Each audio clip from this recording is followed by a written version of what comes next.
오늘은 세상을 사는 그리스도인이라는 제목으로 하나님의 말씀을 함께 나누고자 합니다. 오늘 읽은 본문 중에 특별히 1절로부터 7절의 말씀은 우리가 보통 교회와 국가와의 관계를 설명할 때, 또 그리스도인으로서 그 사회에서 어떤 의무를 우리가 이행하면서 살아야 하는지, 그런 내용들을 우리가 전할 때 자주 인용되는 그런 말씀입니다.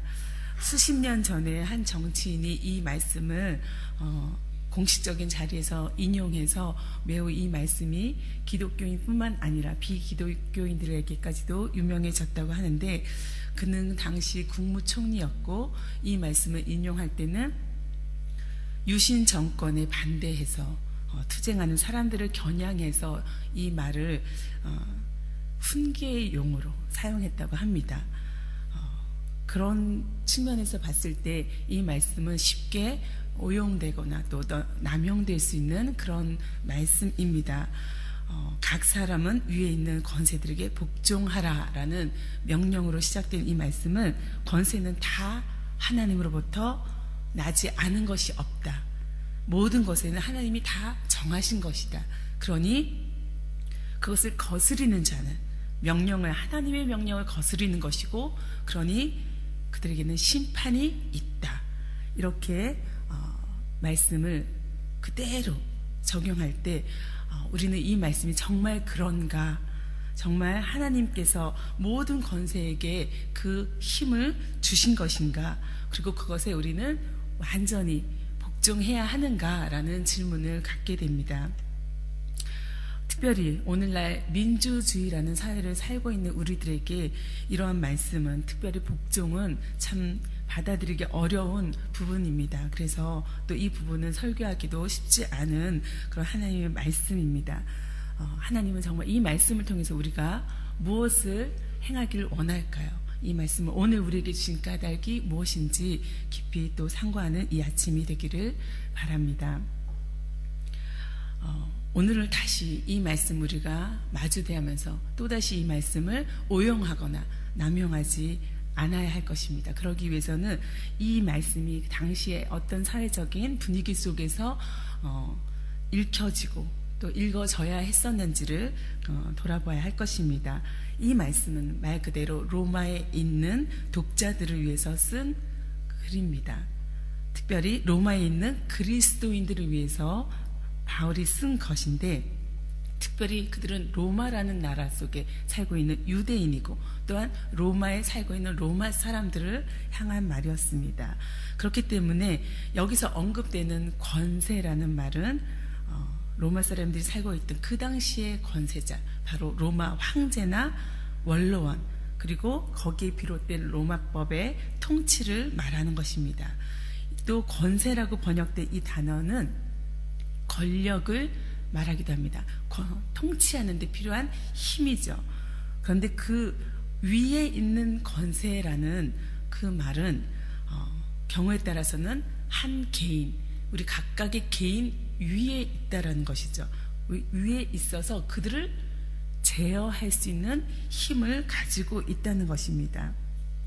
모든 사회에서 이러한 힘은 필요합니다. 그것이 공동의 발전과 또 질서를 유지하기 위해서 있어야 하는 것이죠. 그래서 개인의 권력 위에 사회 권력이 있어야 하는 것은 마땅한 것입니다.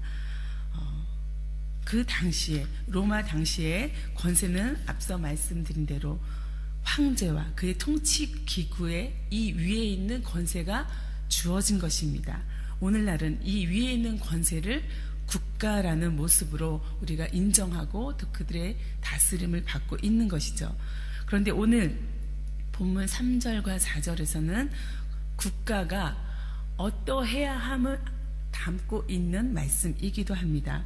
국가는 이뤄야 한다는 것이 바로 이 말씀 속에 전제되어 있음을 우리가 말씀을 읽는 가운데 발견할 수 있습니다. 3절과 4절의 말씀을 제가 다시 읽어보겠습니다. 다스리는 자들은 선한 일에 대하여 두려움이 되지 않고 악한 일에 대하여 되나니 내가 권세를 두려워하지 아니하렸냐? 선을 행하라. 그러면 그에게 칭찬을 받으리라. 그러면서 그는 하나님의 사역자가 되어 내게 선을 베푸는 자니라. 그러나 내가 악을 행하거든 두려워하라. 그가 공연히 칼을 가지지 아니하였으니 곧 하나님의 사역자가 되어 악을 행하는 자에게 진노하심을 따라 보응하는 자니라 라고 기록되어 있습니다. 너가 두려워하는 것은 악을 행할 때 두려워하는 거다라고 얘기하면서 그들은 하나님의 사역자라고 얘기합니다. 하나님의 사역자로서 그들은 선을 베풀기도 하고 하나님의 사역자로서 악을 행하는 자에게 진노하심을 따라 보응하는 자다라고 기록하고 있습니다. 그것은 그들이 하나님의 사역자로서 선을 행해야 한다는 전제가 있는 것입니다. 하나님의 사역자로서 악에 대해서 보응해야 하는 그 의무가 국가에게 있음을 이야기하는 것입니다. 창조주 하나님은 이 세계의 모든 것을 만드시고 다스리시는 분입니다. 인간의 능력과 권세도 모두 하나님으로부터 온 것이 분명합니다. 하나님의 주권은 이 세상을 다스리기 위해서 일꾼을 필요로 합니다. 하나님의 사역자로서 일할 사람들을 요청합니다. 하나님은 그 사역자로 일꾼으로 국가, 특별히 다스리는 자를 부르셨습니다. 그리고 그들에게 권세라는 것을, 권력이라는 것을 주었습니다. 그런데 오늘 읽은 말씀에서 우리가 발견했듯이 다스리는 자에게 주어지는 이 권세는 반드시 선을 격려하고 악에 대해서 징계하는 역할로만 그 역할이 제한되어 있다는 것입니다. 오히려 이것이 역으로 이루어졌을 때 그것은 하나님의 뜻에, 하나님이 만드신 그 창조에 적합하지 않은 것입니다. 그래서 하나님께서 주신 그 권세자들에게 우리는 어떻게 해야 할 것입니까?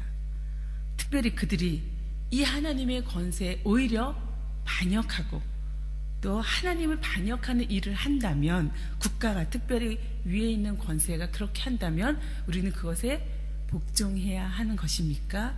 아니면 그렇지 않은 것입니까? 우리가 바울의 삶을 전체적으로 한번 바라보기를 원합니다. 그는 옥에 갇혔고 옥에서 죽었습니다. 그는 세상 권세에 불복종했던 삶을 살았습니다.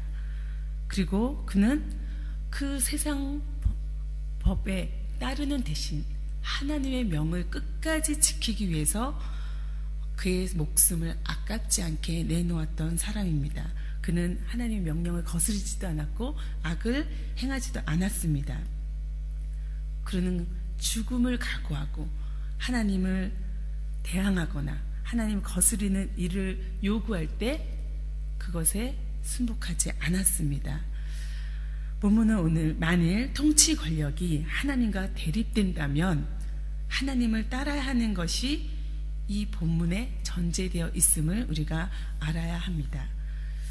그것이 성서 전체를 통해서 우리에게 말씀해주고 있는 하나님의 명령입니다.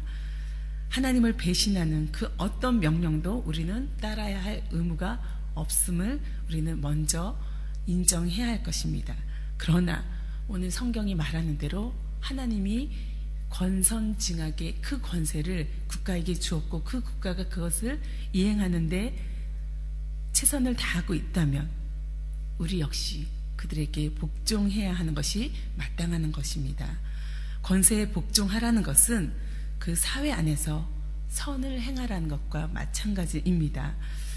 이것은 예수 그리스도가 우리에게 말씀하신 너희는 세상의 소금이고 너희는 세상의 빛이라고 말씀하신 것과 일치합니다.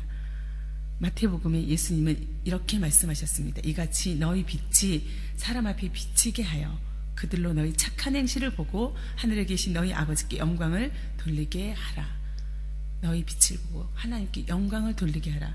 그런 일을 행할 때 그것은 바로 우리의 몫이고 또 국가의 하나님의 사역자로서의 몫이 되는 것입니다.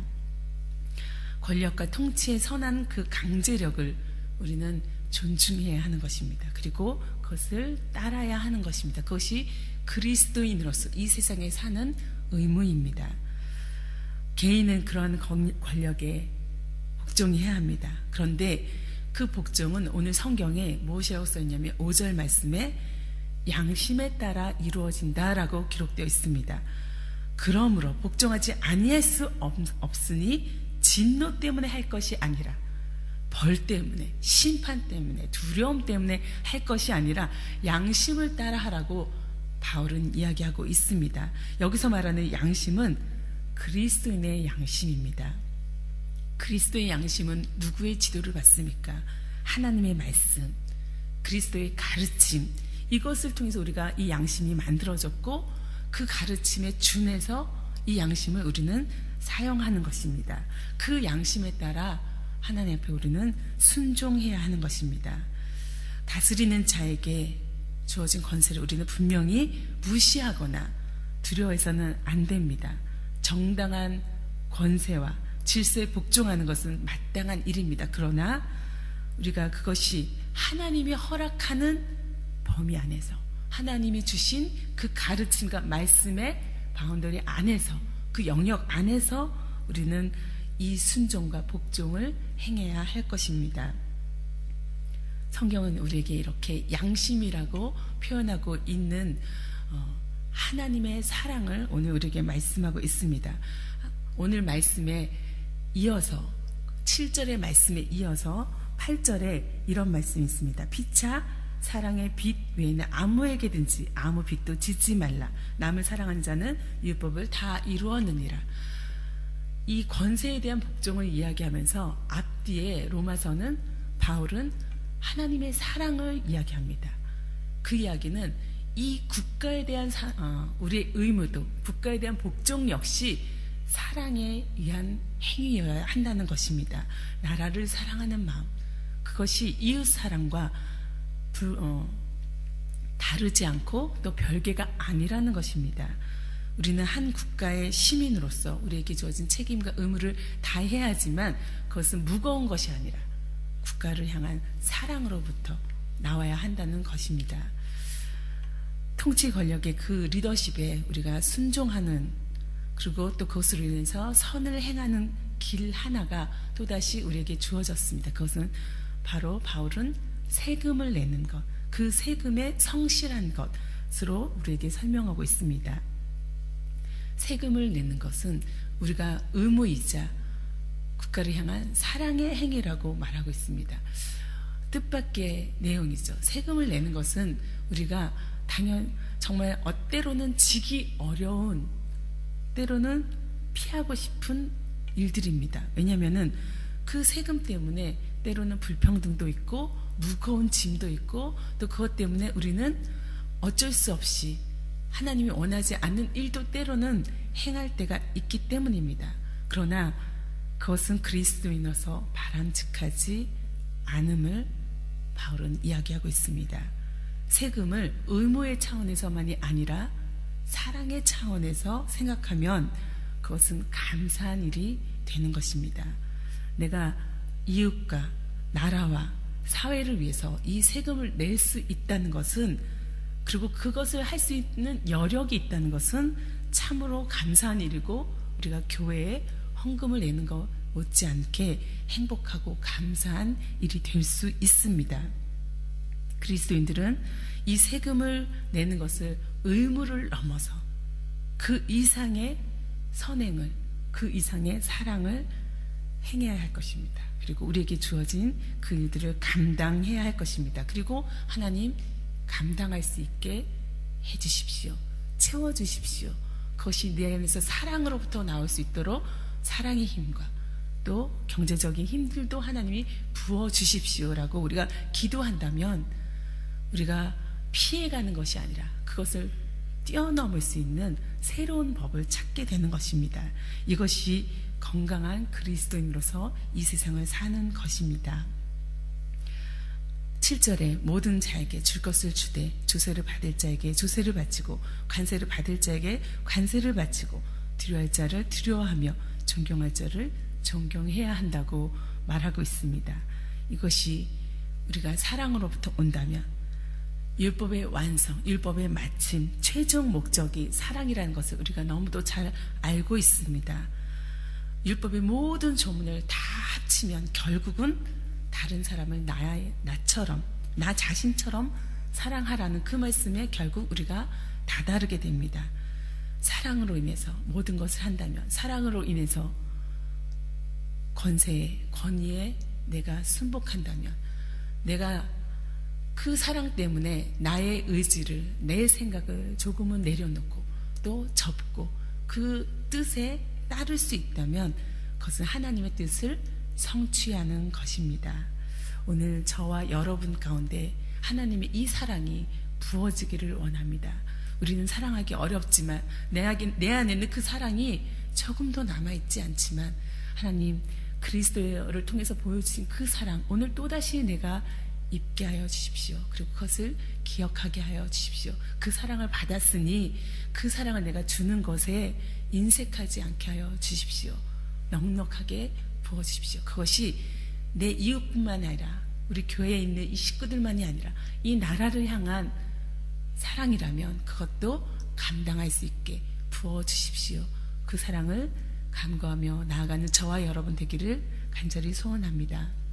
함께 기도하겠습니다.